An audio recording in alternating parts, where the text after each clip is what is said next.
মা বাবার দোয়ার কথা বলছি, দোয়ার বিষয়টা বলছি। আমার আব্বা আমাকে বলেছেন যে আল্লাহ তোমাকে বহুবার নেবে, তোমার এভাবে যাওয়ার দরকার নেই, আল্লাহ তোমার নিয়ে যাবে।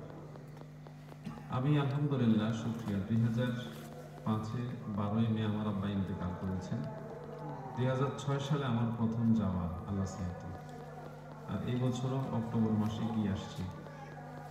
আমি আমার পোস্টারে, হ্যান্ডবিলে বা আমার ভিজিটিং কার্ডে আলহাজ শব্দ আমি লিখিনি। আমি লেখাটা অপছন্দ করি। হজ করেছি কার সন্তুষ্টির জন্য? আল্লাহ সন্তুষ্টির জন্য। এটা আমি কোশ্চেন কারণ লিখি না, অনেকে লিখে ফেলে। যেমন আজকে এক মাহফিলের পোস্টার করতে আসছি, ওনারা আলহাজ লিখে ফেলছে। বললাম এটা আপনি কেন লিখলেন? এটা কেন লিখলেন? তারপরে ঠিক হয়নি, আপনি অনুমতি ছাড়া এটা লিখেছেন, এটা লেখা ঠিক হয়নি।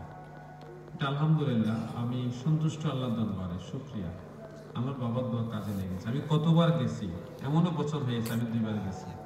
আমি কিন্তু ব্যবসা করি না, কোনো ব্যবসা করি না, আল্লাহ পাক নিয়েছেন আলহামদুলিল্লাহ। মানে পিতা মাতার দোয়া কাজে লাগে, এটা অবশ্যই বাস্তবতা। তো আমি যেটা বলতে চাচ্ছিলাম আমাদের সাধারণ সম্পাদক মুহতারাম আব্দুল সালাম সাহেবকে, যে এটাই হয় একটা প্রতিষ্ঠান তৈরি করতে, যারা প্রতিষ্ঠা করে ঘরে, কষ্টটা কি পরিমাণ ওনাদের মতো উপলব্ধি আর কেউ করতে পারে না। বাস্তবতা, আমি নিজে তার প্রমাণ। আমি যে এখানে আসার সময় আমাদের হাফেজ শহীদুল ইসলাম সাহেব, ওনার ছেলে সবুজ দেখা করতে আসছিল। ওখানে মাহফিল আছে, কয় তারিখ যেন? 20শে ডিসেম্বর ওখানে মাহফিল আছে তাম্বুরিয়া। তো সবুজের সঙ্গে বলছিলাম যে আসলে এখন নিজের কাছে মানে ক্লান্তি লাগে। আপনার আলহামদুলিল্লাহ দরবার একটি মাদ্রাসা তো আল্লাহ কবুল করেছেন, হয়েছে। আপনাদের বরুড়া থানায় 2টা মাদ্রাসা করেছি, 2 ইউনিয়নে 2টা মাদ্রাসা আছে, মতলবে একটা মাদ্রাসা আছে, দাউদগঞ্জে একটা মাদ্রাসা আছে, ঢাকাতে একটা মাদ্রাসা আছে। হ্যাঁ আলহামদুলিল্লাহ, আরো সুযোগ আল্লাহ দিলে আরো করব। সুযোগ দিবেন কে? আল্লাহ। আল্লাহ সুযোগ দিবেন। তো এখন মোটামুটি আমার বাবা কিন্তু কোনো জায়গা জমি কিনে যান নাই, কোনো জায়গা জমি কিনে যান নাই। গতকালকে মাহফিল ছিল রামমোহনের পাশে, আপনার পরিয়া চারখালের রোড, ছিলেন কিনা আপনারা আমি জানি না। সেখানে মাহফিল ছিল। আসার সময় যেখানে এশারের সালাত আদায় করেছি, জায়গাটার নাম হচ্ছে কুদুটি জলিলিয়া মাদ্রাসা।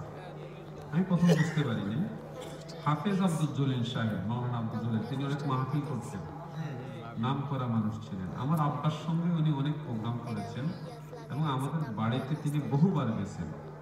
কিন্তু ওনার কবর আমি জিয়ারতের জন্য খুঁজছি, আমি পাইনি। একটা হচ্ছে মনাট্টমের পাশে কাদুটি, ঠিক না? ওইটা হচ্ছে কুদুটি। এখন কাদুটি না কুদুটি, এই গ্যাপে আমি ছিলাম। দেখেন গতকালকে আশার সালাম সেখানে আদায় করছি। মাদ্রাসার যে হাফেজ সাহেব, তিনি পরিচয় জিজ্ঞাসা করছেন, আমার ড্রাইভার সাহেব ওরা পরিচয় দিয়ে দিচ্ছে আমার। তো নামাজ শেষ করার পরে বের হওয়ার পরে হাফেজ সাহেব মাদ্রাসার আমার সঙ্গে দেখা করতে আসছে, কথা বললাম। তখন বললো হুজুর এটা হাফেজ আব্দুল জলিল সাহেবের মাদ্রাসা, জলিলিয়া নামে। হাফেজ আব্দুল জলিল বলতে কুদুটির হুজুর ছিল যে উনি? জি হুজুর উনি। আলহামদুলিল্লাহ, আমি এত বেশি খুশি হলাম যে আমি খুঁজতেছিলাম আর আল্লাহ আজকে এখানে আমারে এনে দিল। আল্লাহ এটাই করে, আল্লাহ এটাই করে। তিনি বিশাল জায়গা দিয়েছেন, আপনাদের চেয়ে বড় জায়গা, দোতলা মসজিদ, সম্ভবত দোতলা মসজিদ, আর না জানি একতলা মসজিদ। মাদ্রাসাটা দোতলা না 3তলা, কিন্তু ছাত্র কম। ওনার ছেলেরা কেউ এখন এখানে নেই।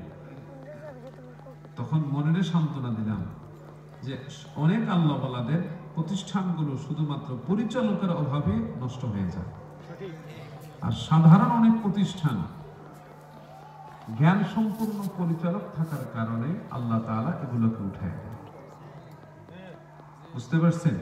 তো এই জন্য আমি আহ্বান করব, হতাশ হবেন না, কদম ফেলেন, ধৈর্য রাখেন, ধাপে ধাপে অগ্রসর হন। সফলতা দেওয়ার যিনি মালিক তিনি কে? আপনাদের মনের উদ্দেশ্য আল্লাহর জানা আছে নাকি নেই? আছে। আপনাদের মনের উদ্দেশ্য আল্লাহর জানা আছে।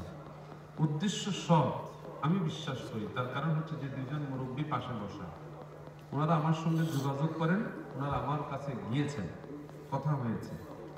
তো যতটুকু সম্ভব ওনাদের যে স্পিরিট, যে স্পৃহা, এই বয়সে ওনাদের যে টার্গেট, আমি বিশ্বাস করি এই প্রতিষ্ঠান একদিন ইনশাআল্লাহ তাআলা এই এলাকায় এমন ভাবে দাঁড়াবে, হয়তো আপনারা থাকবেন না, আমরা থাকবো না, কিন্তু আপনাদের আমাদের কবরে ইনশাআল্লাহ সওয়াব যাবে। বিশ্বাস হয় না আপনাদের? আমার এই কথাটা আল্লাহর নাম নিয়ে লিখে রাখেন ইনশাআল্লাহ তাআলা।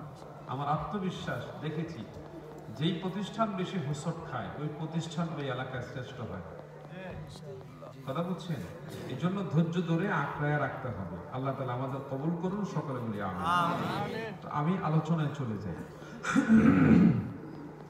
যেহেতু আলেম তৈরির কারখানা তৈরি করেছেন, আলেমদের মর্যাদার উপরে দিয়ে একটি কথা বলার চেষ্টা করব। আল্লাহ তাআলা যেন আমাদের সহায় হন, সকলে বলি আমিন। রব্বে কারিমের ভাষ্য, প্রত্যেক মানুষ আলেমদের মুখাপেক্ষী। আল্লাহ তাআলা বলছেন, ফাসআলু আহলা যিকরি ইন কুনতুম লা তা'লামুন। রব্বে কারিমের ঘোষণা, যদি তোমরা না জানো তাহলে জ্ঞানীদের জিজ্ঞেস করো। যেটা তোমরা জানো না তা নিয়ে তোমরা বিতর্কে জড়িও না। তোমরা যদি না জানো, তোমাদের মধ্যে যারা জ্ঞানী, যারা আলেম, তাদেরকে জিজ্ঞেস করো। তাহলে আলেমদের মর্যাদা গুণ বাড়িয়ে দিয়েছেন কে? আল্লাহ তাআলা। রব্বে কারীমের ঘোষণা, قل هل يستوي الذين والذين لا يعلمون। আল্লাহ তাআলা বলছেন, হে রাসূল আপনি জানিয়ে দেন, যারা জ্ঞান অর্জন করেছে আর যারা করে নাই তারা কি সমান? আল্লাহ তাআলা বলছেন, না না না, কোশ্চিন কাল তারা সমান নয়। যাদের জ্ঞান দান করা হয়েছে তারা আমি আল্লাহকে সবচেয়ে বেশি ভয় করে। ইন্নামা ইয়াখশাল্লাহা মিন ইবাদিহিল উলামা। রব্বে কারীম বলেন, নিশ্চয়ই আলেমরাই আমি আল্লাহকে সবচেয়ে বেশি ভয় করে। আর আল্লাহকে যারা বেশি ভয় করে, আল্লাহর কাছে মর্যাদা বেশি হচ্ছে সেই বান্দাদের। আল্লাহর ভাষায়, ইন্না আকরামাকুম ইনদাল্লাহি আতকাকুম। রব্বে কারীম বলেন, ওই বান্দাটা আমার কাছে সবচেয়ে বেশি সম্মানিত, যার অন্তরে আমি আল্লাহর প্রতি সবচেয়ে বেশি ভয়। তাহলে আল্লাহ নিজেই বলে দিয়েছেন, আলেমরা আল্লাহকে সবচেয়ে বেশি ভয় করে। তাহলে আল্লাহর কাছে মর্যাদাবান মানুষগুলো কারা? জোরে বলেন না, কারা? আলেমরা। আল্লাহর কাছে সবচেয়ে মর্যাদাবান মানুষগুলো হচ্ছে আলেম। এই আলেমদের সাথে আল্লাহ তাআলা আমাদেরকে সম্পর্ক করতে বলেছেন, যেতে বলেছেন। আল্লাহর ভাষ্য, ফাসআলু আহলা যিকরি ইন কুনতুম লা তা'লামুন। কোন বিষয়ে তোমরা যদি না জানো তাহলে তোমরা আলেমদের দ্বারস্থ হও। যারা জ্ঞানী তাদেরকে তোমরা জিজ্ঞেস করো, তাদের কাছে তোমরা যাও। আপনি গত রাতে মাহফিল করে আমি যখন আমার এলাকায় যাই, যাওয়ার পথে আমার উপজেলা, আমাদের যে থানা, নতুন ওসি মহোদয় আসছি, তো রাত্রে বোধহয় 11:30 বা 12:30 আমি সেখানে ঢুকছি থানায়। তদন্ত ওসি সহ আমরা প্রায় 50 মিনিট বৈঠক করেছি, ওখানে কথাবার্তা বলেছি রাত্রে। আপনি দেখেন, একটু চিন্তা করেন যে আমরা যদি একটু উপলব্ধি করি, এই মানুষগুলো রাত 12টা-1টা পর্যন্ত সজাগ থাকে কি জন্য?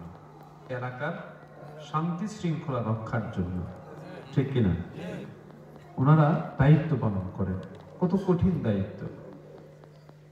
আর যারা সত্যিকারের আলেম, ওনাদের গুরুত্ব কতটুকু জানেন?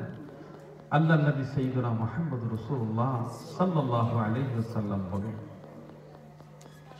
আপনারা, আমরা, আম মানুষ, সাধারণ মানুষরা সারা রাত নফল ইবাদত করে, আর একজন আলেম রাতে ঘুমায় 1 ঘন্টা ঘুম। আল্লাহ রাসূল বলছেন, ওই আলেমের ঘুমের মূল্য নফল ইবাদতের চাইতে অনেক বেশি। জবান ছেড়ে বলি আল্লাহু আকবার। একটি কথা আমার থেকে বলবো, তো সেখানে ওসি স্যার কথার মধ্যে বলতেছেন যে হুজুর, আমরা তো কোরআন হাদিসের জ্ঞান তো নাই হুজুর, এই মাসালা নিয়ে আমাদের বিবাদ, এটা নিয়ে আমাদের বিবাদ। আপনারাও তো এটা ভালো বুঝেন, আপনারাও তো এটা ভালো, যথেষ্ট সম্মানের সাথে কথা বলেছেন। আল্লাহ ওনার সম্মান কারো বাড়িয়ে দেয়। এরকম প্রশাসনে এমন ভালো মানুষ আসলে আসে নাকি নেই?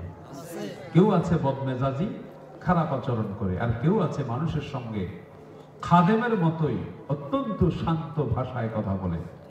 আছে না? আছে। ঠিক আলেমদের ভিতরে কেউ আছে, তাকে দেখলে আপনার আলেম মনে হবে না। টুপি পাঞ্জাবি পরলেই আলেম হয় না।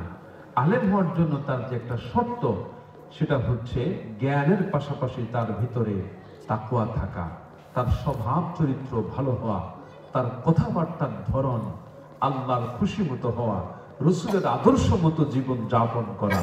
এটা দেখলে উপলব্ধি করতে পারবেন যে সে একজন সত্যিকারের আলেম। আর কিছু আলেম আছে গালিগালাজ, সমাজে ফিতনা সৃষ্টিতে ব্যস্ত থাকে। আপনাদের এলাকায় হয়তো নাই, কিন্তু অনেক জায়গায় আছে। আল্লাহ আমাদের হেফাজত করুন, সকলে বলি আমিন।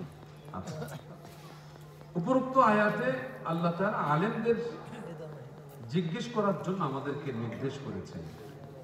ইমাম কুরতুবী রাহমাতুল্লাহ আলাইহি বলেন, আব্দুল্লাহ ইবনে আব্বাস রাদিয়াল্লাহু তাআলা আনহু থেকে বর্ণিত, তিনি বলেন আহলুল যিকর হলো আহলুল কোরআন, অর্থাৎ যারা জ্ঞানী, যারা কোরআন হাদিসের জ্ঞান রাখে, তারা হচ্ছে আলেম। যারা বলেন না সুবহানাল্লাহ। আল্লাহ রাব্বুল ইজ্জাতের প্যারা নবী সাইয়্যিদুনা মুহাম্মদ রাসূলুল্লাহ সাল্লাল্লাহু আলাইহি ওয়াসাল্লাম অনেক আগের বনী ইসরাঈলদের একটি ঘটনা আলেমদের ব্যাপারে বর্ণিত হয়েছে। এক ব্যক্তি 99 জন লোককে খুন করেছে, হত্যা করেছে। কষ্ট হচ্ছে আপনাদের? আমি কিন্তু বাজান আপনাদেরকে খুশি করার মতো সুর দিয়ে ওয়াজ করব না। আমি বসেছি একটা টার্গেট নিয়ে, যেন আমি মারা গেলেও আল্লাহ যেন এই উসিলায় আমার কবরে কিছু সওয়াব যায়। বুঝতে পারছেন? আপনাদের দরকার আছে কিনা? আসলে কি দরকার আছে কিনা? আছে। যদি থাকে বসেন, নিরিবিলি বসেন, কথা বলবেন না, একটু খেয়াল করবেন, মনোযোগ দিবেন। আল্লাহ তাআলা আমাদের সহায় হন, সকলে বলি আমিন। ওই ব্যক্তি 99 জন লোককে হত্যা করেছে। রাসূল নবী সাইয়্যিদুনা মুহাম্মদ রাসূলুল্লাহ সাল্লাল্লাহু আলাইহি ওয়াসাল্লাম বর্ণনা করেন, বলেন 99 জন লোককে হত্যা করার পরে তার মনের ভিতরে আল্লাহর ভয় জেগেছে। এতগুলো লোককে আমি হত্যা করেছি, কতল করেছি, আল্লাহ তাআলা তো আমাকে ছাড়বেন না। তখনকার সময় আমাদের মতো তো আইন ছিল না, জাহেলিয়াতের যুগ ছিল। বাবা কন্যাকে জীবন্ত দাফন করে ফেলত, গোত্রে গোত্রে দ্বন্দ্ব লেগে থাকতো। আপন জনকে, আপন কাছের মানুষগুলোকে পুরুষ ধর্ষণ করত, মহিলাদেরকে, ছোট ছোট শিশু বাচ্চাকে তারা বলাৎকার করতো। আওয়াজ করে বলি নাউযুবিল্লাহ। সেই জাহেলিয়াতের যুগে আল্লাহ তাআলা নবীদেরকে প্রেরণ করেছেন। নবীরা সেখানে এসে আল্লাহর দিকে মানুষদেরকে ডেকেছেন, আহ্বান করেছেন, তোমরা আল্লাহর দিকে ফিরে আসো, আল্লাহর দিকে তোমরা ফিরে আসো, আল্লাহর দিকে ফিরে আসো ডেকেছে। সবার কাছে দাওয়াত পৌঁছে নাই, শুধুমাত্র মুহাম্মদুর রাসূলুল্লাহ সাল্লাল্লাহু আলাইহি ওয়াসাল্লাম এমন নবী এবং রাসূল, যার আলোচনা পিছনেও ছিল, এখনো আছে, ভবিষ্যতেও থাকবে। মুহাব্বতের সাথে জবান ছেড়ে বলে সুবহানাল্লাহ। সেই নবী আরবি বলছেন 99 জন হত্যা করার পরে তার অন্তরের মধ্যে এবারে নাড়া দিয়েছে, আমি তো ভুল করেছি, অন্যায় করেছি। সেই মানুষটা খোঁজ খবর নিয়ে একজন আলেমের কাছে গেলেন একটু পরামর্শের জন্য। আল্লাহর কাছে কিভাবে ক্ষমা পাওয়া যায়, ক্ষমা চাওয়ার জন্য রওনা করেছেন। সেখানে যখন হাজির হয়েছেন, তিনি এত যোগ্যতা সম্পন্ন আলেম ছিলেন না, বিজ্ঞজন ছিলেন না। বললেন, কি বলছো তুমি? 99 জনকে হত্যা করেছো, আল্লাহ তোমাকে ক্ষমা করবেন না? আল্লাহ তাআলা তোমাকে মাফ করবেন না, ক্ষমা করবেন না। কথাটা বলার সঙ্গে সঙ্গে 99 জনকে হত্যা করে নেওয়ালা ব্যক্তি যিনি কথা বললেন ক্ষমা পাবে না, ক্ষমা হবে না, ক্ষমা করবেন না আল্লাহ, তরবারি দিয়ে তাকেও আঘাত করে তার মাথাটা দেহ থেকে বিচ্ছিন্ন করে ফেললেন, হত্যা করে ফেললেন। হত্যা করে এবার উম্মাদের মতো তিনি চিল্লা পাল্লা করছেন আর বলছেন, তোমাদের মাঝে কে আছো ক্ষমার বাণী শোনাতে পারো আমাকে? আল্লাহ তাআলা ক্ষমা করবেন কিনা এমন কোন লোকের কোন খবর দিতে পারবে কিনা?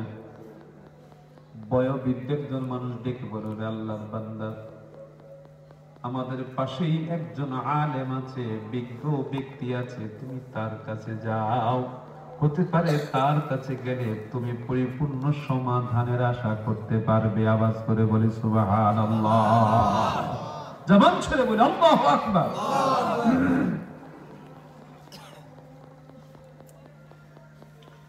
নবী আরবি সাইয়্যিদুনা মুহাম্মদ রাসূলুল্লাহ সাল্লাল্লাহু আলাইহি ওয়াসাল্লামের ভাষ্য, আল্লাহর হাবিব বলেন, ওই মানুষটা তখন রওনা করেছে সেই গ্রামের দিকে, যেই গ্রামে সেই বিজ্ঞজন আলেমের বাসা, আলেমের বাড়ি।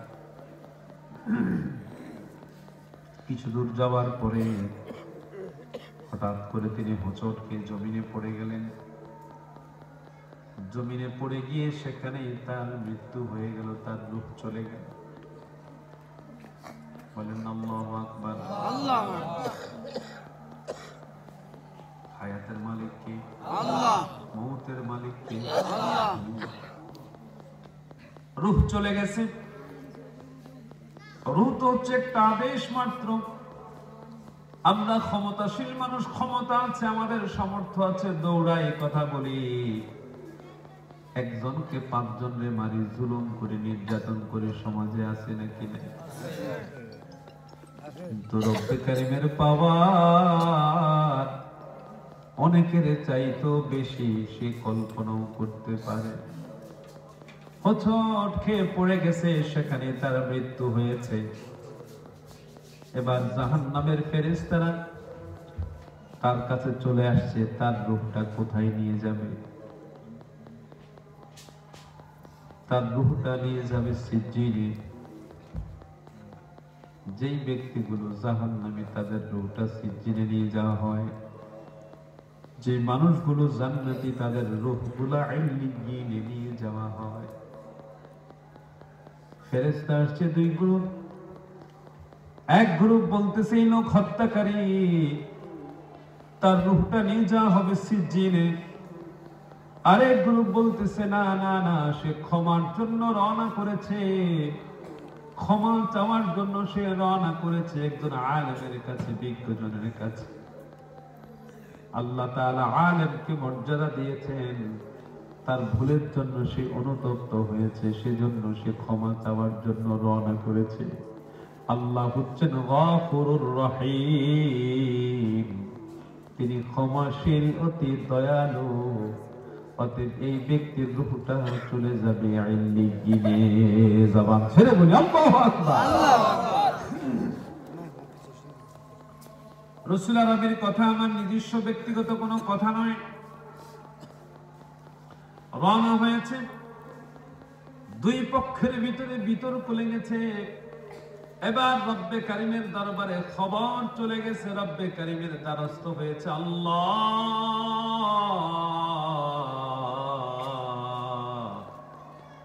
এই মানুষটার ব্যাপারে আপনার ফয়সালা কি, আপনার বিচার কি, আপনি যদি আমাদেরকে বলতেন। রাসূল আরবি বলেন, সেই মানুষটার ব্যাপারে ফয়সালা, যে আলেমের দিকে রওনা করেছিল, তোমরা সেখানে মারা গেছে। ওই স্থান থেকে তোমরা একটু হিসাব করো, যেখান থেকে রওনা করেছে, মৃত্যুর জায়গা থেকে রওনা করে বলা জায়গাটা কতটুকু, আর আলেমের কাছে সে রওনা করেছে, আলেমের জায়গাটা যেখানে মৃত্যুবরণ করেছে তার থেকে পরিমাপ করো কতটুকু। আল্লাহু আকবার। রব্বে কারীম সাইয়্যিদুনা মুহাম্মদ রাসূলুল্লাহ সাল্লাল্লাহু আলাইহি ওয়াসাল্লাম বলেন, রব্বে কারীম যখন এই কথাটুকু বলেছেন, ফেরেশতারা পরিমাপ করে দেখে একটা রাতে আসছে আল্লাহ তাআলা এত বড় দয়ালু, এত বড় ক্ষমাশীল, যে গ্রামটার মধ্যে আলেমটা থাকে, আলেম থাকে, ওই আলেম তিনি বড় আল্লাহওয়ালা ছিলেন, দিনদার ছিলেন, মুত্তাকি ছিলেন, আল্লাহর ভয়ে ভীত ছিলেন। বাজান রে, আগে আলেমরা ফু দিলে রোগ ভালো হয়ে যেত, এখন আলেমদেরকে দাওয়াত দিয়ে খাওয়াইলেও কোনো উপকার হয় না। এমন সময় এখন আছে নাকি না?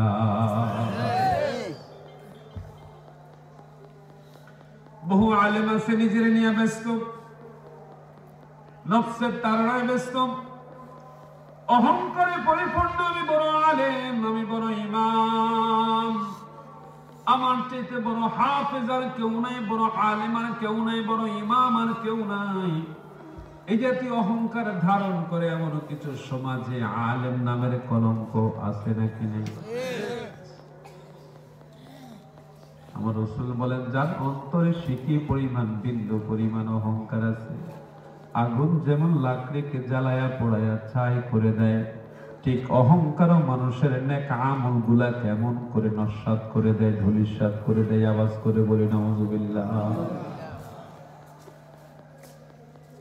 শেষ পর্যন্ত দেখা গেল সে আলেমের বাড়িটা কাছে, পরিমাপ করে জানা গেল আলেমের বাড়িটা কাছে। আল্লাহ রব্বে কারীম এবার ক্ষমার হাত প্রসারিত করে দিলেন, বলে দিলেন তার ভুল সে উপলব্ধি করেছে। যেই বান্দা ভুল স্বীকার করে আল্লাহর দিকে ফিরে আসে, আল্লাহ তাআলা তার গুনাহগুলোকে ক্ষমা করে দেন, আল্লাহ তার গুনাহগুলোকে মাফ করে দেন। তার রূহটা তোমরা ইল্লিয়িনে নিয়ে যাও, আল্লাহ তাআলা তার ত্রুটিগুলোকে ক্ষমা করে দিয়েছেন। জোরে বলি সুবহানাল্লাহ।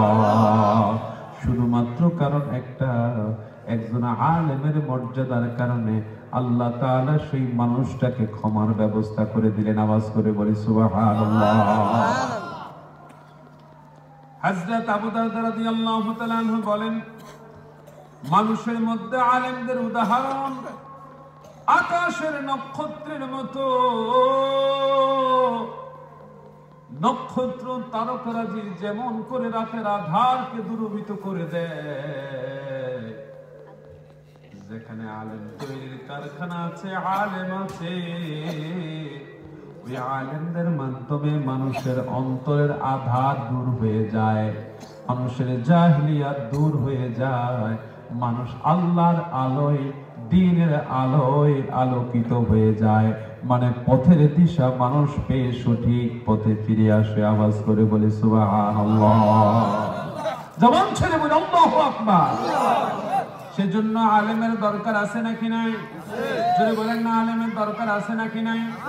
ওবাজান, মাদ্রাসা যেমন গ্রামে দরকার, সমাজে যেমন ভালো আলেমের দরকার, ঠিক রাষ্ট্রতন্ত্রেও এমন আলেম দরকার। যদি আলেমরা রাষ্ট্রের দায়িত্বে থাকতো, চুরি করলে যদি হাত কাটার হুকুমটা থাকতো, তাহলে এই সমাজে চুরি কমে যেত নাকি বেড়ে যেত? জোরে বলেন না, কমে যেত না বেড়ে যেত? অবাজান, গতকালকের খবর, বাংলাদেশে পরীক্ষা থেকে ফেরত আসা একটা মেয়েকে গণধর্ষণ করা হয়েছে। বোরকা পরিহিত একটা মেয়ে। কত জঘন্যতম কাজ, কত ভিন্নতম কাজ, কত হীনতম কাজ। এই সমাজকে চোখ দেখানো এখন লজ্জাস্কর হয়ে গেছে সেই মেয়েটির জন্য। কিন্তু আসলে এই কথা যদি উচিত বলা হয়, বলতে হবে মেয়েটির কাছে এখন পুরো দেশের প্রশাসন লজ্জিত হওয়ার কথা, ঠিক কিনা?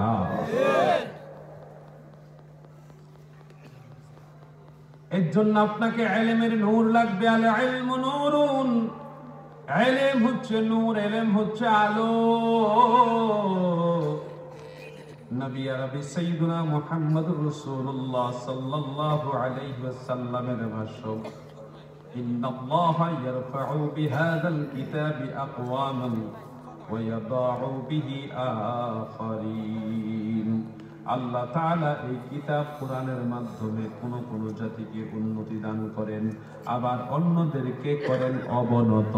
মানে যারা ইলম অর্জন করে কোরআন শিখে তাদেরকে আল্লাহ তাআলা উন্নতি দান করেন, আর যারা এটা জেনে অমর্যাদা করে তাদেরকে অবনত করে দেন। আওয়াজ করে বলি নাউজুবিল্লাহ।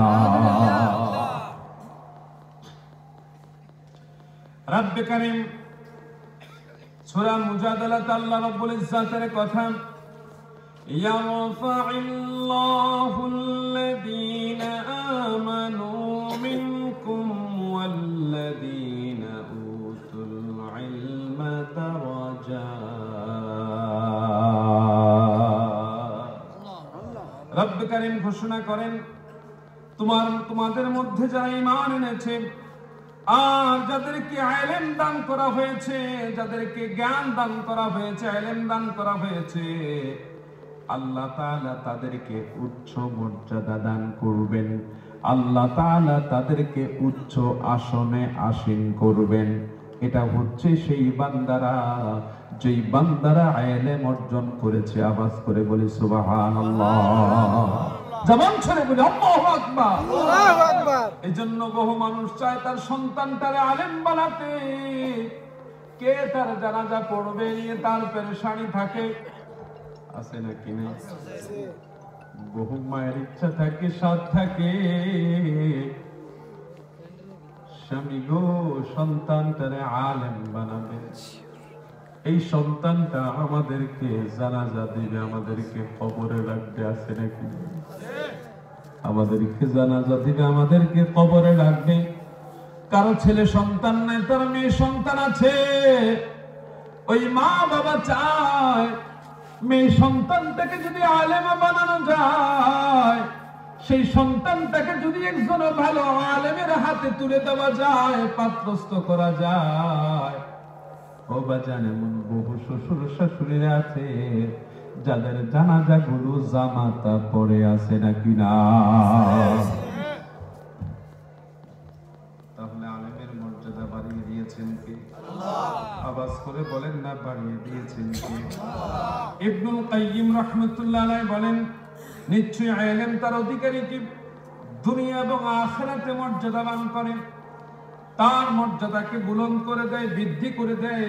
যা রাজত্ব বা অন্য কোনো কিছু তাকে করতে পারে না, তার সম্পদ আছে, তার রাজত্ব আছে, তাকে এত সম্মান দেয় না যত সম্মান একজন আলেমকে আল্লাহ তাআলা দিয়েছেন।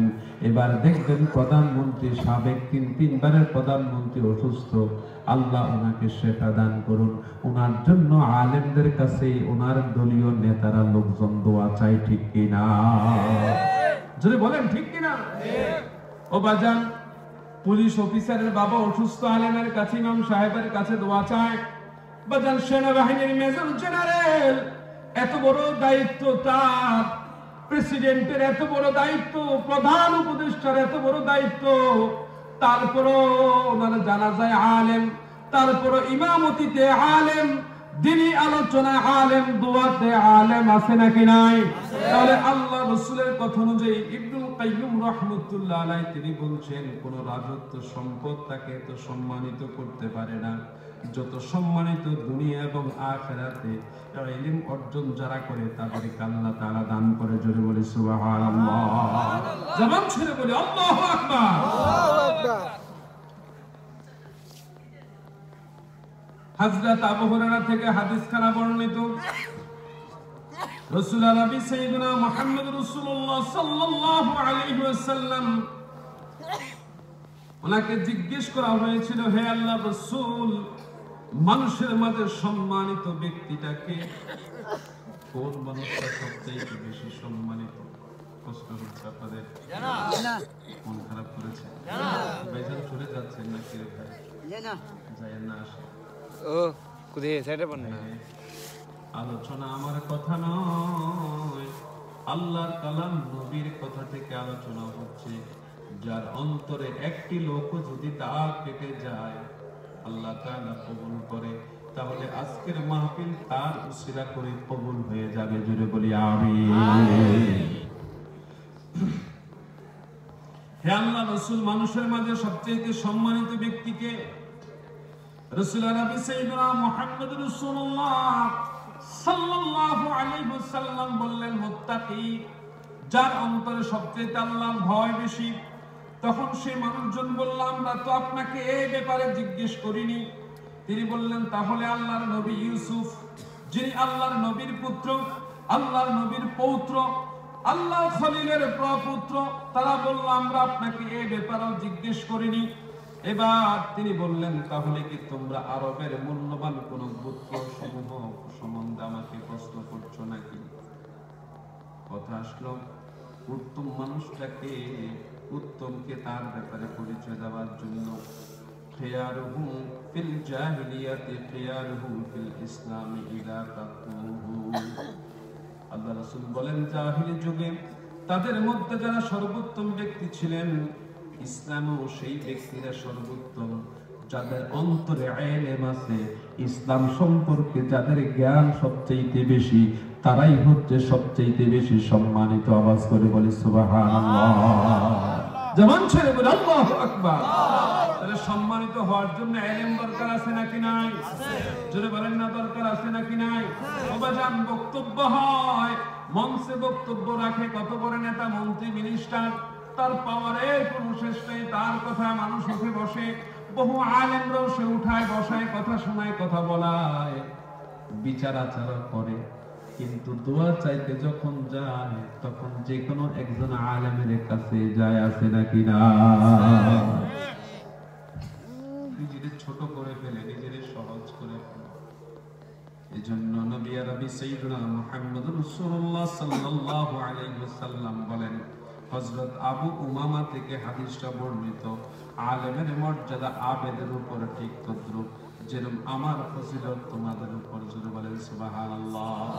নবী আরবি বলেন, ও সাহাবারা, তোমাদের উপর আমি রাসূলের ফজিলত যেমন, সম্মান যেমন, আমার আলেম যারা ইলম অর্জন করেছে, তাদের সম্মান হচ্ছে ওই সময়ের আবেদ যারা, সাধারণ মানুষ যারা, তাদের চাইতে ওই আলেমের সম্মান অনেক বেশি। মানে আমার মতো আওয়াজ করে বলি সুবহানাল্লাহ। জবান ছেড়ে বলি আল্লাহু আকবার। রাসূল নবী সাইয়্যিদুনা মুহাম্মদ রাসূলুল্লাহ সাল্লাল্লাহু আলাইহি ওয়াসাল্লাম বলেন, নিশ্চয় আল্লাহ রহমত বর্ষণ করেন আল্লাহর ফেরেশতাকুল আসমান জমিনের সকল বাসিন্দা, এমনকি গর্তের পিঁপড়া, পানির মধ্যে যে প্রাণী আছে সেগুলো পর্যন্ত মানব বন্ধনের শিক্ষা গুরুদের জন্য, আলেমদের জন্য আল্লাহর কাছে কল্যাণ কামনা করে দোয়া করতে থাকে। ওই আলেমের জন্য আল্লাহ রাসূলের কথা আমার নিজের ব্যক্তিগত কোনো কথা নয়। আল্লাহ রাসূল বলেন, আকাশ আর জমিনের বাসিন্দা ফেরেশতাকুল সহ অন্যান্য প্রাণীকুল, পানির মধ্যে বসবাস করে এমন জন্তুগুলাও, শিক্ষাগুরু যারা, আলেম যারা, তাদের জন্য আল্লাহর কাছে দোয়া করে এবং আল্লাহর কাছে তাদের জন্য নেক কামনা করে, আল্লাহ তাআলার কাছে তাদের মর্যাদার জন্য দোয়া করে। হযরত আবু দারদা রাদিয়াল্লাহু তাআলা আনহু বলেন, আমি রাসূলুল্লাহ সাল্লাল্লাহু আলাইহি ওয়াসাল্লামকে বলতে শুনেছি, একজন আবেদ ইবাদতকারী ব্যক্তির উপর আলেমের মর্যাদা হলো যেমন সমস্ত তারকার উপর পূর্ণিমার চাঁদের মূল্য। আওয়াজ করে বলি সুবহানাল্লাহ। বহু তারকা, এত তারকার মাঝে চাঁদের মর্যাদা বেশি না কম? চাঁদের আলো বেশি না কম? আল্লাহ রাসূল বলছেন, আবু দারদা থেকে হাদিসটা বর্ণিত, রাসূলের নবী বলছেন, তারকার মাঝে চাঁদের গুণ যেমন বেশি, পৃথিবীতে অন্য সকলের চাইতে আলেমের গুণ তত বেশি। আওয়াজ করে বলি সুবহানাল্লাহ। জবান ছেড়ে বলি আল্লাহু আকবার। আল্লাহু আকবার। হযরত আলী রাদিয়াল্লাহু তাআলা আনহু বলেন, আল আলিমু আফদালু মিনাস সাইম আল কায়িম আল মুজাহিদ। জবান ছেড়ে বলি আল্লাহু আকবার। একজন আলেম, সিয়াম পালনকারী, তাহাজ্জুদ আদায়কারী এবং একজন মুজাহিদের চেয়ে উত্তম। আস্তে বলেন সুবহানাল্লাহ। একজন আলেম, সিয়াম পালনকারী, তাহাজ্জুদ আদায়কারী এবং একজন মুজাহিদের চাইতে অনেক বেশি উত্তম। আওয়াজ করে বলি আল্লাহু আকবার। আলেমের জন্য সবাই দোয়া করে, আলেমদের জন্য সবাই দোয়া করে, আলেমদের জন্য আসমান এবং জমিনের সবাই আল্লাহর কাছে দোয়া করে। হযরত আবু দারদা থেকে বর্ণিত, তিনি বলেন, আমি রাসূলুল্লাহ সাল্লাল্লাহু আলাইহি ওয়াসাল্লামকে বলতে শুনেছি, ওয়া ইন্নাল আলিমা লা ইস্তাগফিরু লাহু মান ফিস সামাওয়াতি ওয়া মান ফিল আরদি হাত্তাল হাইতানু ফিল মাই। নিশ্চয় আলেম ব্যক্তির জন্য আকাশ আর পৃথিবীর সকল বাসিন্দা এমনকি পানির মাছ পর্যন্ত ক্ষমা প্রার্থনা করতে থাকে। আওয়াজ করে বলি সুবহানাল্লাহ, জবান ছুঁয়ে বলি আল্লাহু আকবার। সন্তানকে আলেম বানালে লাভ না লস? জোরে বলেন না, লাভ না লস? অনেক বেশি লস না অনেক বেশি লাভ?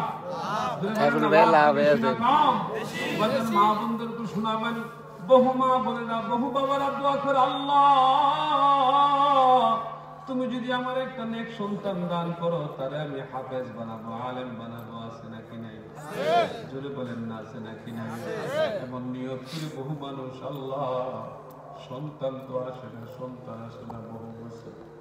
আল্লাহ গো তুমি যদি একটা সন্তান দান করো, সন্তান দাও, ওই সন্তানটারে দিনের খেদমত করে দিও রব্বে কারীম।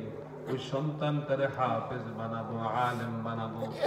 মানুষ চিন্তা করে আলেমের কি মর্যাদা, কি সম্মান, কিন্তু আমার আল্লাহ তাআলা বলেন সম্মান মর্যাদা আমি আল্লাহর হাতে। আল্লাহ রাসূলের ঘোষণা অনুযায়ী সকল কিছুর চাইতে দুনিয়াতে সম্মান বেশি হচ্ছে আলেমদের। তার কারণ হচ্ছে আল উলামা ওয়ারাসাতুল আম্বিয়া। আমার রাসূল বলেন আলেমরা হচ্ছে নবীর ওয়ারিস। সেজন্য আমার রাসূল বলেন যে ব্যক্তি একজন আলেমকে মর্যাদা দিল, সম্মান করলো, সেই জন্য আমি রাসূলকে সম্মান করলো, ইজ্জত করলো। আর যে আমি রাসূলকে ইজ্জত করলো, সে যেন আল্লাহরই ইজ্জত করলো। আওয়াজ করে বলে সুবহানাল্লাহ, সুবহানাল্লাহ, জবান ছেড়ে বলে আল্লাহু আকবার, আল্লাহু আকবার। নবী সাইয়্যিদুনা মুহাম্মদ রাসূলুল্লাহ সাল্লাল্লাহু আলাইহি ওয়াসাল্লামের বাণী, আলেমের সাথে ঈর্ষা করা যায়, হিংসা করা যায়। বলেন আল্লাহু আকবার। এটা কেমন কথা? হিংসা করা তো জায়েজ নেই, জায়েজ আছে, কিন্তু আলেমের সাথে হিংসা করা যায়, এটা কেমন কথা? নবী আরবি সাইয়্যিদুনা মুহাম্মদ রাসূলুল্লাহ সাল্লাল্লাহু আলাইহি ওয়াসাল্লামের হাদিস, কিন্তু আল্লাহর ভাষ্য হিংসা করা মহাপাপ। হিংসা করা কি? মহাপাপ। তারপরে আল্লাহ রাব্বুল ইজ্জাতের কথা ঘোষণা অনুযায়ী হিংসা মহাপাপ, কিন্তু রাসূল আরবি সাইয়্যিদুনা মুহাম্মদ রাসূলুল্লাহ সাল্লাল্লাহু আলাইহি ওয়াসাল্লামের ঘোষণা দুটি ক্ষেত্রে ঈর্ষা করা জায়েজ। কয়টা ক্ষেত্রে? জোরে বলেন না, কয়টা ক্ষেত্রে?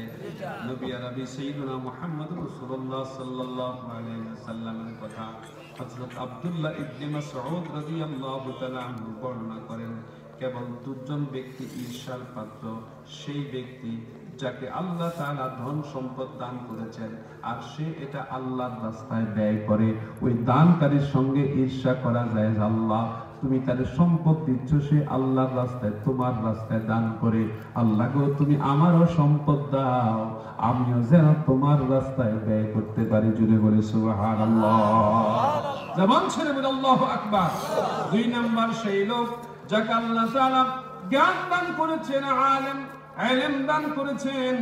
আল্লাহ রাসূল বলছেন যার দ্বারা সে বিচার ফায়সালা করে, অর্থাৎ সে অন্যায় করে না, অবিচার করে না, জুলুম করে না। ইন্নাল্লাহা ইয়া'মুরু বিল আদলি ওয়াল ইহসান। আল্লাহর আদেশ নিশ্চয়ই ন্যায় বিচারের, আল্লাহর আদেশ হচ্ছে ইহসানের। এই ফয়সালা যে ব্যক্তি করে ইলম দিয়া, জ্ঞান দিয়া, আল্লাহ রাসূল বলছেন ওই ব্যক্তির ব্যাপারে তোমরা ঈর্ষা করতে পারো, যে এটা মানুষকে শিক্ষা দেয়, ইলম অর্জন করেছে এবং অপরকে সে শিক্ষা দেয়। ওই ব্যক্তি বলবে আল্লাহ তুমি ওই মানুষটারে জ্ঞান দান করেছো, আবার অপরকে শিখানোর যোগ্যতা দিয়েছো, আল্লাহ আমারও তুমি এমন করো, এমন শিক্ষা দাও যার দ্বারা আমি এমন ফয়সালা করতে পারি, আবার অন্যদেরও এই শিক্ষা দিতে পারি। এরকম ঈর্ষা করা যায়। আওয়াজ করে বলে সুবহানাল্লাহ, জবান ছেড়ে বলে আল্লাহু আকবার। অনেকে দোয়া আছে, আল্লাহ আল্লাহ গো তুমি আমার ছেলেটারে অমন আলেমের মতো বানাও। আছে নাকি নাই? বহু মানুষ দোয়া করে আল্লাহ তুমি আমার সন্তানটার অমুকের মতো বানাও, অমুকের মতো বানাও, এরকম আলেমের মতো বানাও। সন্তানের জন্য আল্লাহর কাছে দোয়া করে। বহু সন্তান আছে পড়াশোনা ছেড়ে দেয়, কিন্তু পড়াশোনা করে নাই, তার ভালো লাগে না, শয়তান তার ওয়াসওয়াসা দিয়েছে, শয়তানের পেড়ে পড়ে সে ইলম অর্জন থেকে দূরে চলে গেছে। কিন্তু একটা সময় যখন তার ভিতরে বুঝ আসে, জ্ঞান আসে যে হায় আমি তো ভুল করে ফেলছি, আমার রাসূল বলেন ওই মাত্র সে যে ইলম শিক্ষা শুরু করেছিল তার ছোট্ট বয়সে, তার মা বাবা তার সেখানে নিয়ে গিয়েছিল, যখন তার ভুল বুঝতে পারে সে আবারও আল্লাহর দিকে ইলম অর্জনের দিকে ফিরে আসার জন্য তার মনের ভিতরে আল্লাহ তাআলা একটি খেয়াল তৈরি করে দেয়। জুড়ে বলি সুবহানাল্লাহ। খেয়াল তৈরি করে দেয় আল্লাহ তার ভিতরে, খেয়াল উঠে ইলম করেছে। বহু মানুষ দেখবে নামাজ পড়তে পারে না, সূরা কারাত মুক্ত করেছি, হুজুর মুক্ত করেছি, অত সহি শুদ্ধ নাই, হুজুর যদি একটু শিখতাম অনেক ভালো হইতো, আমার একটু একটা ঘন্টা সময় দেন। এমন বড় মানুষ আছে নাকি? যদি বলেন আছে নাকি নাই? আমার বহু মানুষ আছে, বহু মানুষ আছে, আমার বহু মানুষ বর্তমানে আছে, শিক্ষা দীক্ষায় অনেক বেশি, ডাক্তার, ইঞ্জিনিয়ার, এমন বহু বড় বড় পর্যায়ের মানুষ আছে যারা একজন হুজুরের কাছে 1 ঘন্টা কোরআন শেখার চেষ্টা করে, একটি আমল শিখার, ইলম শিখার চেষ্টা করে। এই চেষ্টাটা আমাদের সাথে যদি থাকে তাহলে কি আল্লাহ খুশি হবেন না বেজার হবেন? যদি বলেন না খুশি হবেন না বেজার হবেন? আল্লাহ খুশি হবেন। যেই বান্দাগুলো আল্লাহর পক্ষ থেকে ইলম অর্জন করে, আলেম যারা, তাদেরকে নবীদের উত্তরাধিকারী বলা হয়। তারা নবীদের উত্তরাধিকারী। নবীরা যেই কাজ করে গেছেন, ওই আলেমরা নবীদের কাজগুলোকে মানুষের মাঝে ভাবে তারা জারি রাখে, মানুষের মাঝে এগুলো আলোচনা করে সুন্দর করে সাজায় রাখে। হযরত আবু দারদা রাদিয়াল্লাহু তাআলা আনহু থেকে হাদিস বর্ণিত, তিনি বলেন আমি রাসূলুল্লাহ সাল্লাল্লাহু আলাইহি ওয়াসাল্লামকে বলতে শুনেছি, একজন আবেদের উপর একজন আলেমের ফজিলত ঠিক তেমন যেমন সমস্ত নক্ষত্র পুঞ্জের উপর পূর্ণিমা চাঁদের ফজিলত। আওয়াজ করে বলি সুবহানাল্লাহ। তারপর বলছেন আলেমগণ নবীদের উত্তরাধিকারী, আলেমরা নবীদের ওয়ারিস। আল উলামা ওয়ারাসাতুল আম্বিয়া, উলামারা কার ওয়ারিস? নবীদের ওয়ারিস। জুড়ে বলেন কার ওয়ারিস? নবীদের ওয়ারিস। আলেমরা জ্ঞান দিয়ে তারা নিজের ঈমানকে রক্ষা করতে পারে। বহু মানুষ আছে তার ভিতরে ইলম নাই কিন্তু সালাত আদায় করে, আবেদ, 5 ওয়াক্ত সালাত জামাতের সাথে পড়ে। এমন মানুষ সমাজে আবেদ আছে নাকি? নাই? আছে। 5 ওয়াক্ত সালাত আদায় করে, সালাতে বাদ দেয় না, কিন্তু কোনো কারণে ইলম না থাকার কারণে শয়তানের পেছে পড়ে যায়, নিজের ঈমানকে ধ্বংস করে দেয়। হযরত জুন্নুন মিসরি রাহমাতুল্লাহ আলাইহি তিনি একটা ঘটনা বর্ণনা করেছেন। শয়তানের বৈঠক বসে শনিবার আর মঙ্গলবার, শয়তান বৈঠক বসেছে। সেখানে একজন শয়তান দায়িত্বশীল, তার মনটা খুব খারাপ। মিস্টার ইবলিস ওই ব্যক্তিকে সর্বশেষ জিজ্ঞেস করলো, মন খারাপ কেন?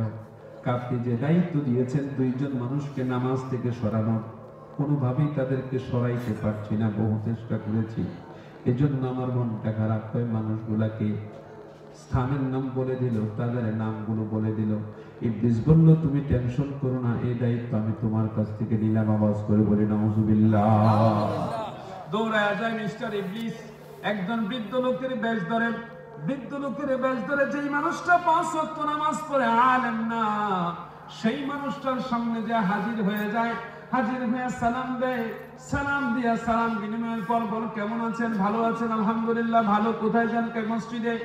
একটা প্রশ্নের উত্তর দিয়ে যান।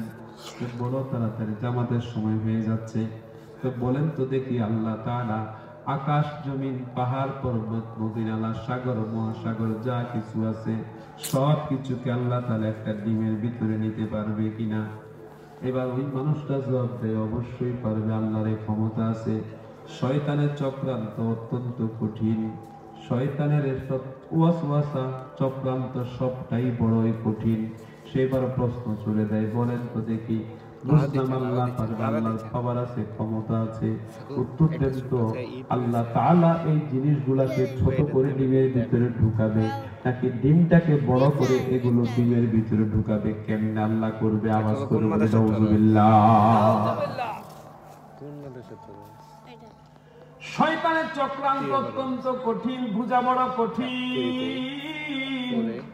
শয়তান আপনাকে কিভাবে ফাঁদে ফেলবে আপনি বুঝতেই পারবেন না। মাথা ঠান্ডা আছে, হঠাৎ করে মাথা গরম হয়ে স্ত্রীকে তালাক দিয়ে দেয়, আছে নাকি নাই? হঠাৎ মাথা গরম হয়ে একজনের মাথায় বাড়ি দিয়ে দেয়, হঠাৎ মাথা গরম করে একজনকে বালিশ চাপা দিয়ে মারতে চায়, হঠাৎ মাথা গরম করে একজনকে হত্যার জন্য মারার জন্য তৈরি হয়ে যায়, দৌড়ে যায়। ভালো মানুষ হঠাৎ করে মাথা গরম হয়ে যায়, তার মানে হচ্ছে শয়তান তার উপর আসর করেছে, সোয়ার হয়েছে। এই জন্যই শয়তানের চক্রান্তে পড়ে সে এই কাজগুলো করে। তার কারণ হচ্ছে এই অপকর্মগুলো আল্লাহর কাজ নয়, এই অপকর্মগুলো হচ্ছে শয়তানের কাজ। আওয়াজ করে বলি নাউজুবিল্লাহ। শয়তান প্রশ্ন ছুড়ে দিয়েছে, কেমনে পারবে? আল্লাহ কি ডিমটাকে বড় করবে নাকি জিনিসগুলাকে ছোট করবে? কেমনে সম্ভব?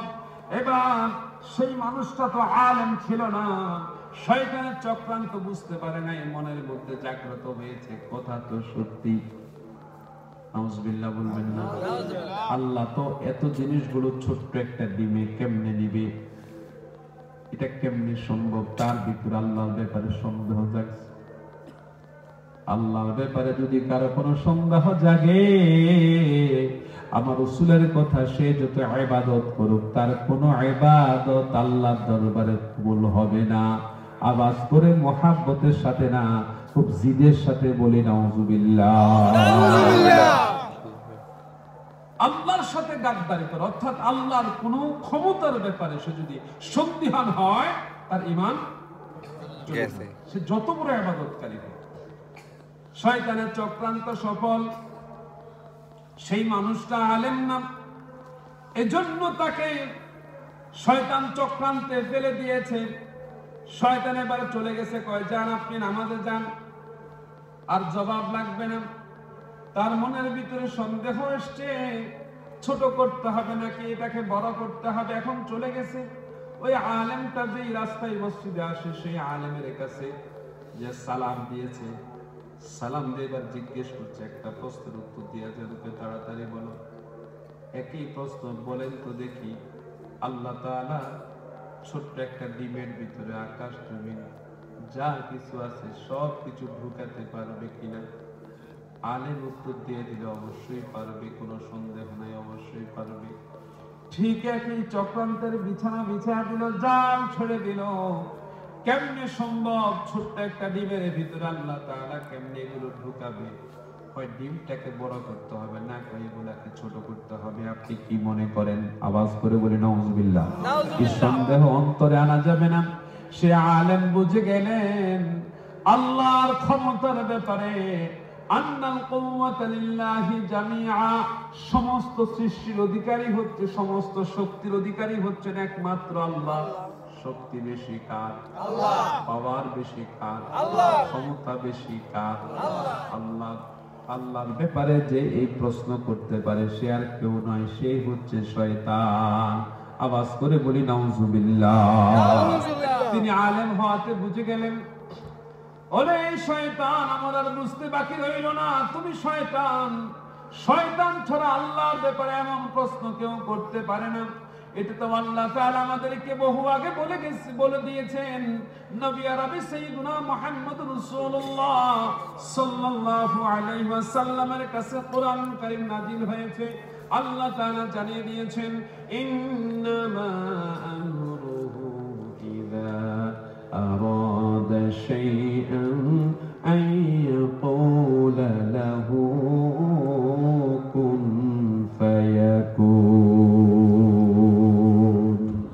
জবান খুলে বলি আল্লাহু আকবার। ও শয়তান, আমার আর বুঝতে বাকি নাই, তুমি শয়তান। আল্লাহর ব্যাপারে যে সন্দেহ তৈরি করতে চায়, আল্লাহর ক্ষমতার ব্যাপারে যে সন্দেহ তৈরি করতে চায়, সে শয়তান ছাড়া আর কেউ না।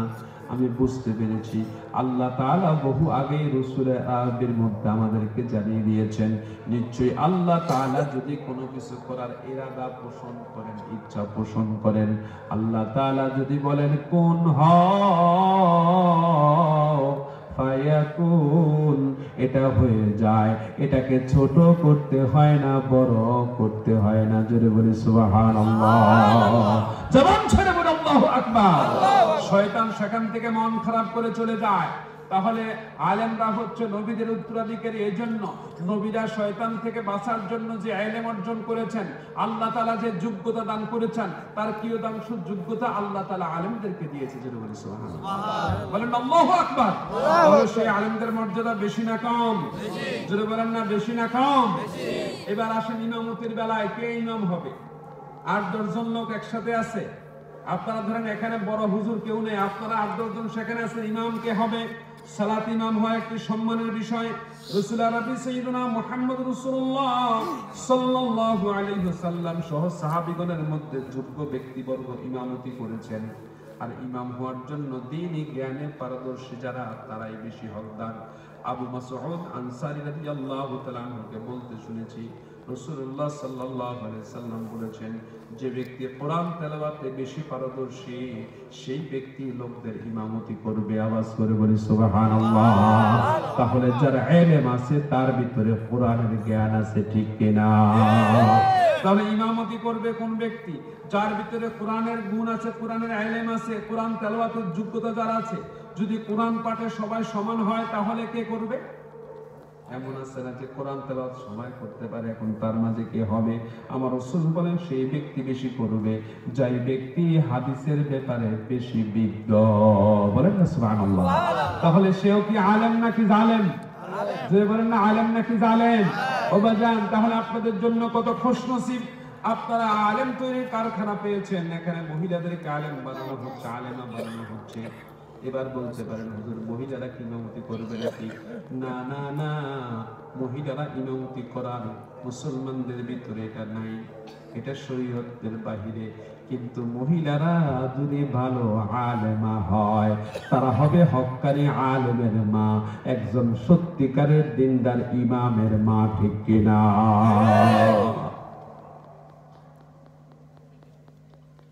নারীরা নবীদেরকে পেটে ধরেছেন, ঠিক কিনা? নারীরা আলেমদেরকে পেটে ধরেছেন, তাহলে নারীদের মর্যাদা বেশি না কম? এখন সেই নারীদের ভিতরে যদি ইলমের পাওয়ার থাকে, সেই নারীদের ভিতরে যদি ইলমের পাওয়ার থাকে, সেই নারী সফল। ওই নারী, সেই ব্যক্তি, সেই মহিলা কোরআন তেলাওয়াত করবে, দ্বীনের উপর থাকবে, তার সন্তান পেটে ধারণ করে ভিন্নতায় সে যাবে না। তার চিন্তা থাকবে আল্লাহর সন্তুষ্টি, তার চিন্তা থাকবে স্বামীর সন্তুষ্টি।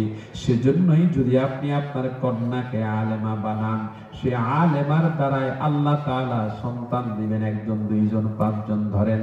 আল্লাহ তাআলা সবগুলোকে দ্বীনের পথে রাখতে পারেন নাকি পারেন না? কেন পারেন? একজন মায়ের শতভাগের ভিতরে, বাবার শতভাগের ভিতরে সবচাইতে সন্তানদের প্রতি তাসির যার বেশি পড়ে, তার মধ্যে আমার রাসূল বলেছেন সেটা হচ্ছে মায়ের। জোরে বলি সুবহানাল্লাহ। মায়ের তাসির সন্তানের মধ্যে সবচাইতে বেশি পড়ে। তার কারণ হচ্ছে মা পেটে ধারণ করে, সেই মা সন্তানকে বুকে দুধ পান করায়, সেই মা সন্তানকে প্রথম কথা শিখায়। সে মায়ের কাছ থেকে সন্তান সবচেয়ে বেশি তাসির পায়। এজন্য মা যদি আলেমা হয়, মা যদি দিনদার হয়, মা যদি ধার্মিক হয়, তাহলে আপনার সন্তানগুলো ধার্মিক হবে, দিনদার হবে, ঠিক কিনা? এটা আমার কথা না, রাসূলের কথা। এজন্য আমার রাসূল বিয়ের শর্ত দিয়েছেন, তার মধ্যে প্রধান শর্তটাই হচ্ছে মেয়েটার দ্বীনী কিনা, ধার্মিক কিনা। বলেন আল্লাহু আকবার। মেয়েটা ধার্মিক কিনা, এই বিষয়টি আমার রাসূল সাল্লাল্লাহু আলাইহি ওয়াসাল্লাম আমাদের জন্য এটা বলে দিয়েছেন। এটা তোমরা আগে দেখো। এখন তো আমাদের দিন এটা নাই, আমাদের সমাজে এখন এটা নাই। কোন মেয়ের বাবা বড় লোক, কোন মেয়ে সুন্দর করে চলতে পারে, ভালো বড় লোকের মেয়ে কিছু পাওয়া যাবে, এই চিন্তা আমাদের চিন্তা থাকে।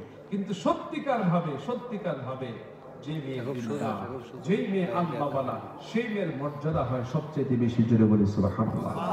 হযরত ওমর রাদিয়াল্লাহু তাআলা আনহুর সময় তিনি ঘুরে ঘুরে দেখতেন, সবার ঘরে বাড়িতে তিনি যেতেন, আশেপাশে ঘুরতেন। একটা বাড়ির কাছে তিনি গেলেন, সেই বাড়ির কাছ দিয়ে যাওয়ার সময় শুনলেন মা তার মেয়েকে বলছে, মারে আমরা তো দুধ বিক্রি করে আমাদের জীবিকা নির্বাহ করি, রিজিকের ব্যবস্থা আল্লাহ আমাদেরকে করে দেন দুধ বিক্রির মাধ্যমে। আগামীকাল দুধের মধ্যে একটু পানি মিশিয়ে দিবে, দুধের পরিমাণটা যেন বেশি হয়, আমরা যেন একটু বেশি অর্থ পাই, আমাদের জন্য একটু বেশি খাবার, ভালো খাবার আনতে পারি। মেয়েটা দেখে বলে, মা, ও মা, এটা তো খলিফা নিষেধ করেছেন। ও বাজান, উস্তাদ তার ছাত্র ছাত্রীদেরকে ভালো কথা তিনি শিখান, সেই উস্তাদের প্রতি ছাত্র ছাত্রীদের একটু ভালোবাসা বেশি থাকে না কম থাকে? বাজান, কোন উস্তাদ শিক্ষা দেয় হিংসা, কোন উস্তাদ শিক্ষা দেয় অহংকার, কোন উস্তাদ শিক্ষা দেয় খারাপ কথা গালিগালাজ, আর কোন উস্তাদ শিক্ষা দেয় ভালো কথা, কোন উস্তাদ শিক্ষা দেয় নিরহংকারিতা, কোন উস্তাদ শিক্ষা দেয় হিংসাবিহীন জীবন ধারণ, কোন উস্তাদ শিক্ষা দেয় ভালোভাবে চলার চেষ্টা করা। এটা এমন শিক্ষক, ভালো শিক্ষক সমাজে আছে নাকি নাই? আছে। হযরত ওমর রাদিয়াল্লাহু তাআলা আনহু সেখানে ছিলেন। মেয়েটা ডেকে বলে, মা, এটা তো খলিফার নিষেধ, খলিফা নিষেধ করেছেন দুধে পানি মেশানো যাবে না। খলিফা তো বাহির থেকে শুনতেছে, মনে আছে তো? এবার সেই মা ডেকে বলে, মেয়ে, কি বলছো তুমি? তুমি তোমার ঘরের মধ্যে দুধের মধ্যে পানি মিশাবা? খলিফা এটা কোত্থেকে দেখবে, কেমনে দেখবে? কি বলছো তুমি? সেই মেয়েটার ভিতরে ইলমের পাওয়ার ছিল, ইলম ছিল, ইলমের নূর ছিল, আল্লাহ ভীতি ছিল। সেই মেয়েটা ডেকে বলে, মা, ও মা, খলিফা দেখবে না, তোমার কথাটা বুঝলাম, কিন্তু আমার তোমার মালিক যিনি, খলিফার মালিক যিনি, তিনি হচ্ছেন আমাদের রব আল্লাহ তাআলা। লা তাখুযুহু সিনাতু ওয়ালা নাওম, যার ঘুম নাই, তন্দ্রা তো নাই, ওই আল্লাহ তো নিষেধ করেছেন, ওই আল্লাহরে কেমনে ফাঁকি দিবা? বলেন আল্লাহু আকবার। আল্লাহরে কেমনে তুমি ফাঁকি দিবা? বাজান, গরিব মানুষ, অসহায় মানুষ, মেয়েটার ভিতরে ইলম ছিল, আল্লাহ তাআলা ইলমের নূর তার অন্তরে পয়দা করে দিয়েছেন, আল্লাহর ভয় ছিল ইলমের কারণে। শিক্ষা যদি না করতে, তার ভিতরে নূর তৈরি, শিক্ষা অর্জন করাতে নূর তৈরি হয়েছে। সেই হযরত ওমর রাদিয়াল্লাহু তাআলা আনহু তিনি সেখান থেকে বিদায় হয়ে গেলেন, ক্রন্দন করতে করতে বিদায় হয়ে গেলেন। পরের দিন সকালবেলায় হযরত ওমর সেই মেয়েটাকে সভায় ডাকলেন, বাড়িতে ডাকলেন, ওনার প্রাসাদে ডেকে নিলেন। সেখানে যাওয়ার পরে মেয়েটাকে জিজ্ঞেস করলেন, রে আল্লাহর বান্দী, গত রাতে তোমার মায়ের সঙ্গে যেই কথা হয়েছে, ওই কথাটা আবার একটু আমি শুনতে চাই। আল্লাহু আকবার। কারণ হযরত ওমর আল্লাহর ভয়ে কাঁদতেছেন। একটা মহিলা, একটা মেয়ে, যুবতী মেয়ে, তার কণ্ঠে এমন কথা, আল্লাহ তাআলা তার অন্তরে ইলমের নূর পয়দা করে দিয়েছেন। বহু স্বামী আছে হারাম খেতে চায়, বহু স্বামী আছে অন্যায় কাজ করতে চায়, বহু স্বামী আছে হারাম টাকা ঘরে আনতে চায়, এমন বহু স্ত্রী আছে নিষেধ করে আনতে দেয় না। আছে নাকি নাই? ও বাজান, আজকে দুপুরে আপনাদের মাহফিলে আসার পরে একজনের একটা হোয়াটসঅ্যাপে মেসেজ আসছে, এটা খুলে দেখলাম। একজন মা মেসেজ পাঠিয়েছেন, হুজুর, আমার স্বামী অত্যন্ত সাদাসিধে জীবন যাপন করতে চায়, হালাল ছাড়া সে বিন্দু পরিমাণও হারামে লিপ্ত হতে চায় না, কিন্তু আমি একটু সন্তানগুলা নিয়ে অস্থিরতায় আছে, আমার সন্তানগুলা, তাদেরকে নিয়ে একটু অস্থিরতায় আছে, হুজুর একটু আমল চাই, দোয়া চাই। বাজান রে, এটাই আপনাদের এখানে যখন আসছি তখনের কথা। আজকে দুপুরে তিনি মেসেজ করেছেন, কথা বলেছেন। সত্যিকার ভাবে এমন মানুষ আছে। আরিফপুরে আসছি কিছুদিন, কয়েক বছর আগের কথা, এক মহিলা চিঠি পাঠাইছে, কই হুজুর, আমার স্বামীটা দাঁড়িয়ে রাখে না, ঠিক মতো নামাজ পড়ে না। আমি তারে বলেছি, আমি তো তোমার সংসারের জন্য কষ্ট করি, পাঠ করি, তুমি যা আনো তাতে আমি সন্তুষ্ট থাকি। কাপড় আনে হুজুর, কখনোই আমি বলি না এই কাপড়টা পছন্দ, এই কাপড়টা পছন্দ হয় নাই। সে যা আনে আমি তা পছন্দ করি, তাই আমি রাখি। কিন্তু তার কাছে আবদার করি নামাজটা পড়ো, দাঁড়িয়ে রাখো, এটা সে করে না। আপনার কাছে বিনীত আরজ, তাকে একটু আপনি খবর দিয়ে কাছে নেন, তাকে একটু বুঝান, সে যেন নামাজি হয়, দাঁড়িয়ে রাখে। বাজান, আমি সেই যুবককে কয়েকদিন পরে একটু হিকমতে খবর দিলাম। খবর দিয়ে নিয়ে তারে নিয়ে আমি খানকার মধ্যে বসলাম। তার স্ত্রী যে চিঠি লিখেছে এটা তারে বুঝতে দিলাম না। তারে কথাবার্তা বলে সুন্দর করে আলোচনা করলাম তার কাছে, সংসার কেমন চলে, তার ওয়াইফ কেমন, নামাজ পড়ে কিনা, বা তার নামাজের কথা বলে কিনা, সে কি নেশা করে কিনা, বিড়ি সিগারেট টানে কিনা জিজ্ঞেস করলাম। সত্য সত্য সব বলেছে। আমার মহান আল্লাহকে সাক্ষী রেখে বলছি, তাকে যখন বুঝালাম সে স্ত্রী যে লেখাগুলো লিখেছে সেই লেখা তো তারে দেখাই নাই, তারে বুঝতে দেই নাই, কিন্তু তার স্ত্রীর ব্যাপারে এই প্রশংসাটাই সে আমারে করেছে। আওয়াজ করে বলি আলহামদুলিল্লাহ। এবার তারে বললাম, যার ঘরে একজন গুণবতী স্ত্রী আছে, এমন জ্ঞানী স্ত্রী আছে, কেমনে আপনি নিজেরে দূরে রাখেন, কেমনে আপনি বেশি রাত করে ঘরে আসেন, কেমনে আপনি নামাজ ছাড়া থাকেন, যে স্ত্রী সিগারেট পছন্দ করে না এটা টেনে আবার কেমনে সন্তানের স্ত্রীর পাশে আপনি ঘুমান, এটা কি আপনার খারাপ লাগে না? সঙ্গে সঙ্গে আমার হাত ধরে ওয়াদা করছে, হুজুর আজকে থেকে ওয়াদা করছি আর সিগারেট টানবো না, নামাজও বাদ দিব না, দাঁড়িয়ে রেখে দিব। আওয়াজ করে বলি আলহামদুলিল্লাহ। ওই যুবক আলহামদুলিল্লাহ পরিপূর্ণভাবে এখন ভালো আছে, পরিপূর্ণ ভালো আছে। গত কয়েকদিন আগে মহিলা 1000 টাকা হাদিয়া পাঠাইছে, আবার এই চিঠিতে করে পাঠাইছে, পাঠায় বলছে যে হুজুর আমার স্বামী আলহামদুলিল্লাহ 5 ওয়াক্ত নামাজ পড়ে, সে রিক্সা চালায়, সে বাড়িতে আসে, হুজুর আমি তার প্রতি খুব সন্তুষ্ট, আমার আর কোনো চাওয়া পাওয়া নেই। প্রশান্তি মন থেকে আসে, আকাশ থেকে আসে, প্রশান্তি অর্থ দিয়ে আসে না, প্রশান্তি রাজত্ব দিয়ে আসে না। প্রশান্তি আসার জন্য মনের প্রশান্তি সবচেয়ে বড় প্রশান্তি, আল্লাহর পক্ষ থেকে প্রশান্তি আসে। এই প্রশান্তির জন্য চাইতে হবে কার কাছে? আল্লাহর কাছে। এমন মহিলা সেই মেয়েটার ব্যাপারে হযরত ওমর, মনে আছে তো? হযরত ওমর সেই মেয়েটার জ্ঞানের কথা বলেছেন, আল্লাহ তাআলা তাকে কেমন জ্ঞান দান করেছেন। সে মহিলাটা, সেই মেয়েটা সে দুধের মধ্যে পানি মিশাবে না, আল্লাহ দেখে। মেয়েটা ভয়ে কাঁপতেছিল, ও খলিফাতুল মুসলিমিন, মুসলমানদের খলিফা। যেহেতু আপনি আমাকে রাতের কথা জিজ্ঞেস করছেন, তার মানে আপনি সব শুনছেন। এটাও ভালো জ্ঞানের অধিকারী হয়েছে বলেই বলতে পেরেছে, ঠিক না? জ্ঞান না থাকলে বলতে পারতো না। হযরত ওমর দু চোখের পানি ছেড়ে দিয়ে তার জন্য আল্লাহর কাছে দোয়া করলেন। এবার নিজের সন্তানদেরকে ডাকলেন।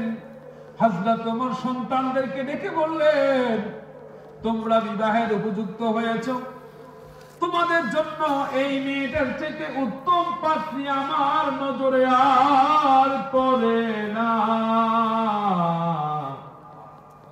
এই মেয়ের চাইতে উত্তম পাত্রী আমি আর দেখি না। তোমাদের মধ্যে যে কোনো একজন এই মেয়েটাকে বিবাহ করো, এটা আমি ওমর চাই। জবান ছেড়ে বলি আল্লাহু আকবার। হযরত আব্দুল্লাহ ইবনে ওমর রাদিয়াল্লাহু তাআলা আনহু, তিনি সেই মেয়েটাকে বিয়ে করেছেন। আওয়াজ করে বলি সুবহানাল্লাহ। জবান ছেড়ে বলি আল্লাহু আকবার। আজকে বলেছি আপনাদের এই এলাকার যে কোনো এক গ্রামের এক মেয়ে, সে অনার্সে পড়ে। এখন তার একটা ছেলে দেখতে গেছে, দেখতে যাওয়ার পর ছেলে মেয়ের ইন্টারভিউ নিয়েছে, কথাবার্তা বলেছে। তো মেয়ে জিজ্ঞেস করেছে ছেলেকে, দুটো প্রশ্ন করেছে, আপনি কি নামাজ 5 ওয়াক্ত ঠিক মতো পড়েন? তো ছেলে উত্তর দিয়েছে যে মাঝে মাঝে পড়ি, মাঝে মাঝে বুঝছি। এবার দ্বিতীয় প্রশ্ন মেয়ে করেছে, আপনি কি স্মোকিং করেন? হ্যাঁ। আপনি কি বিড়ি সিগারেট কিছু খান? সে বলছে বন্ধুদের সাথে চললে আমার খাওয়া হয়। ঠিক আছে, আর কোনো প্রশ্ন নেই। কথাবার্তা শেষ, দুজনে আলাদা হয়ে গেছে। ওই পাশে যে মেয়ের বাবা আমারে জানাচ্ছে, মেয়েও আমারে এটা মেসেজ করে জানাচ্ছে, হুজুর এই অবস্থা। মেয়ের বাবা বলল, হুজুর আমার মেয়ে সাথে সাথে আমার বলল এই ছেলেকে সে বিয়ে করবে। ছেলে যদি 5 ওয়াক্ত নামাজ পড়ে, সে যদি ধূমপান ছেড়ে দেয়, তাহলে বিয়ে করবে। আলহামদুলিল্লাহ। তাহলে এখন এমন ভালো মেয়ে গড়ার কারিগরের সমাজে আলেম আছে নাকি নাই? তাহলে এটা মাদ্রাসায় দিনে তৈরি হবে নাকি হবে না? হযরত ওমর রাদিয়াল্লাহু তাআলা আনহু সেই মেয়েটার ব্যাপারে বুঝলেন, সেই মেয়েটাকে তিনি পুরস্কৃত করলেন। হযরত ওমর তো মুসলমানদের খলিফা, তিনি আরেকটা জায়গায় কোনো গভর্নরের মেয়ে বিয়ে করাতে পারতেন, ঠিক কিনা? একজন চেয়ারম্যান চাই জমিদারের মেয়ে বিয়ে করাইতে, একজন মেম্বার চাই আরেকজনের মেম্বার বা চেয়ারম্যানের মেয়ে বা বড়লোকের মেয়ে বিয়ে করাতে, যেন সামনে আর একটু ভালো করতে পারে। আছে নাকি নাই? এটাই চলমান বর্তমানে। খুব সংখ্যায় কম, গরিবের মেয়ে বিয়ে করানোর সংখ্যাটা কম, ঠিক না? নাই বলবো না, আছে, কিন্তু সংখ্যায় কম। ওই বড় লোকই চিন্তা সবচেয়ে বেশি। কিন্তু হযরত ওমর রাদিয়াল্লাহু তাআলা আনহু তিনি ইলমের গুণকে তো প্রাধান্য দিলেন, সেই মেয়েটাকে নিজের ছেলের সঙ্গে বিয়ের ব্যবস্থা করে দিলেন। আওয়াজ করে বলে সুবহানাল্লাহ। হযরত হুসাইন রাদিয়াল্লাহু তাআলা আনহু ছেলে আলী বিন হুসাইন, ওনার একটা কাজের মেয়ে ছিল। গভীর রজনীতে ফজরের ওযুর জন্য পানি চেয়েছেন, গরম পানি লাগবে। দাসী ছিল, দাসী তো দাসী গরম পানি করে এনেছে। পানি আনার সময় সেই পানিটা মেয়েটা হোঁচট খেয়ে পড়ে আলী বিন হুসাইনের কদম মোবারকে পড়ছে। কষ্ট হচ্ছে, মন খারাপ করছে? সেই মেয়েটার কদম মোবারকে পড়ছে পানিটা। বাজান রে, মেয়েদেরকে পড়াইতে চাই না, বর্তমান সময়ে ছেলেদের চাইতে মেয়েরা মা বাবার খেদমত বেশি করে, খেয়াল বেশি করে। বেশিরভাগ মন খারাপ করবেন না, ছেলেরা দেখে, কিন্তু মেয়েদের মতো ভালোবাসা অনেক ছেলেরাও দেয় না। আছে নাকি না?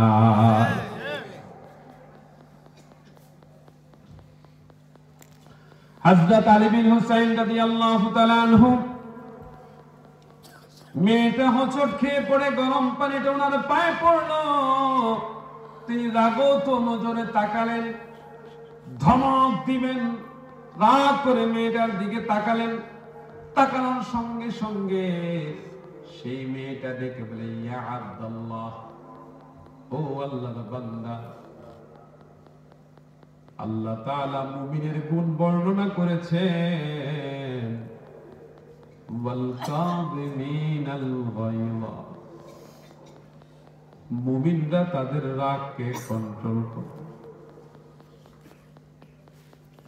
মুমিনরা তাদের রাগকে কন্ট্রোল করে। মেয়েটা যখন এই কথাটা বলেছেন, আলী বিন হুসাইন সেই মেয়ের দিকে তাকায়া সঙ্গে সঙ্গে বললেন, আমি আমার রাগটাকে